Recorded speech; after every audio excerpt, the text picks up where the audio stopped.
2017 ധനമന്ത്രി Arun ജെയ്റ്റ്ലിയാണ് electoral bond അവതരിപ്പിച്ചത്. 2018 ജനുവരി 29-നാണ് electoral bond scheme parliament പാസ്സാക്കിയത്. വിദേശങ്ങളിൽ നിന്നുൾപ്പെടെ കോർപ്പറേറ്റ് സ്ഥാപനങ്ങളിൽ നിന്നും വ്യക്തികളിൽ നിന്നും രാഷ്ട്രീയ പാർട്ടികൾക്ക് ഇലക്ട്രൽ ബോണ്ട് വഴി സാധ്യമാകും. ഏതൊരു ഇന്ത്യൻ പൗരനും സ്ഥാപനത്തിനും ഇത്തരത്തിൽ സംഭാവനകൾ നൽകാം.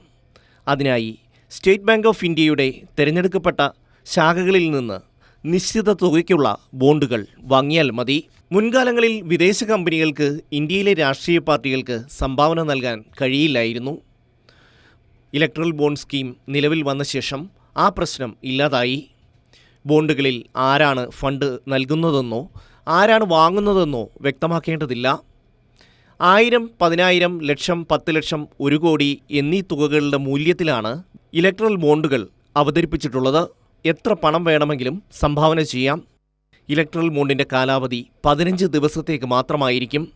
ഓരോ സാമ്പത്തിക പാദത്തിൻ്റെയും ആദ്യ 15 ദിവസമായിരിക്കും ഇത്. ലോക്സഭാ തെരഞ്ഞെടുപ്പിൽ വർഷത്തിൽ 30 ദിവസത്തെ അധിക കാലയളവ് സർക്കാർ നൽകും. പ്രധാന നഗരങ്ങളിലെ 29 SBI ശാഖകൾ വഴിയാണ് ഇലക്ട്രൽ ബോണ്ട് ഇഷ്യൂ ചെയ്യുന്നത്.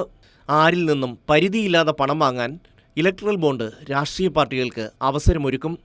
ആരാണ് പണം നൽകുന്നതെന്നും പൊതുജനങ്ങളോട് പറയേണ്ടതില്ല. ഇത് വലിയ തോതിൽ അഴിമതിക്ക് കാരണമാകുമെന്നാണ് സുപ്രീം കോടതി കണ്ടെത്തിയത്. രഹസ്യമായി സംഭാവന നൽകുന്നവരുടെ ഉദ്ദേശശുദ്ധി ചോദ്യം ചെയ്യപ്പെട്ടു.